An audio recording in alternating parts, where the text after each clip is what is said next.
সোমবার রাতে মুখ্যমন্ত্রীর সঙ্গে বৈঠক, তারপরেও আরজি করের ঘটনার প্রতিবাদে আন্দোলনেই রয়েছেন জুনিয়র ডাক্তাররা। এই নিয়ে তাদের আন্দোলন মঙ্গলবার 39 দিনে পড়ল।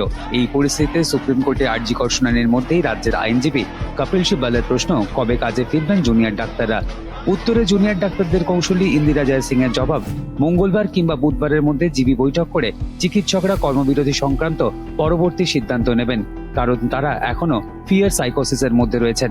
এদিন সুপ্রিম কোর্টের শুনানিতে জুনিয়র ডাক্তারদের আইনজীবী ইন্দিরা জয় সিং জানান, জুনিয়র ডাক্তারদের আস্থা অর্জনের জন্য রাজ্যের সঙ্গে তারা যে বোঝাপড়া তা নথিভুক্ত রাখা হোক, কারণ জুনিয়র ডাক্তাররা কাজে ফিরতে চান, কিন্তু এই বিষয়ে নজর দেওয়া দরকার। আন্দোলনকারী চিকিৎসকদের বিরুদ্ধে কোনো ব্যবস্থা নেওয়া হবে না, এই ব্যাপারে নিজেদের অবস্থান ইতিমধ্যেই স্পষ্ট করেছে রাজ্য। জুনিয়র ডাক্তারদের এই ব্যাপারে একাধিকবার নিজের অবস্থান স্পষ্ট করেছেন স্বয়ং মুখ্যমন্ত্রী। বারবার তিনি জানিয়েছেন জুনিয়র ডাক্তারদের তিনি ক্ষমা করেছেন।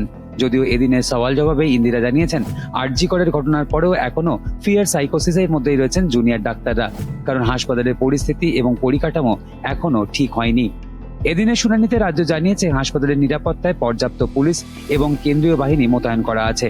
তা অবশ্য মানতে চাননি জুনিয়র ডাক্তারদের কৌশলী। ইন্দিরার পাল্টা যুক্তি, ঘটনার দিন ওই চত্বরে কোনো পুলিশ ছিলেন না, যা থাকা দরকার ছিল। এদিনের শুনানিতে ঘটনাস্থলে কারা ছিলেন তাদের নাম জানতে ডাক্তারদের কৌশলীদের নির্দেশ দিয়েছে সুপ্রিম কোর্ট। প্রধান বিচারপতির বেঞ্চের সামনে ইন্দিরা জয় সিং দাবি করেছেন, সব নাম প্রকাশ্যে বলা যাবে না, তিনি সেই নাম মুখবন্ধ খামে জমা দিতে চান। এরপরে তিনি জানান, আরজি করের ঘটনার প্রতিবাদে জুনিয়র ডাক্তারদের কর্মবিরতি তুলতে আরও কিছুদিন সময় লাগবে, কারণ কর্মক্ষেত্রে নিরাপত্তার গ্যারান্টি পেলেই কাজে ফিরবেন জুনিয়র ডাক্তাররা।